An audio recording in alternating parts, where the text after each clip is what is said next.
विस्मरणात गेलेले शब्द यामध्ये आज आपण माझघर हा शब्द बघणार आहोत। माझघर म्हणजे काय तर जुन्या वाड्यातलं माझघर हा घराचा मध्यवर्ती आणि सगळ्यात महत्वाचा भाग। माझघर म्हणजे मोठ्या वास्तूचे केंद्रस्थान।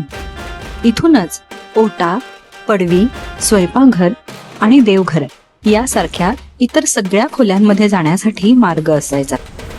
एकत्रित दैनंदिन व्यवहाराचं किंवा कुटुंबानं एखाद्या निमित्तानं एकत्र येण्याचं हे ठिकाण। वाड्याच्या रचनेत माझघर हे मुख्य चौकटीसारखं काम करतं, जिथून घराच्या सगळ्या दिशांना प्रवेश मिळतो। जुन्या काळातल्या घरातील महिलांचा बहुतेक वेळ इथेच जात होता।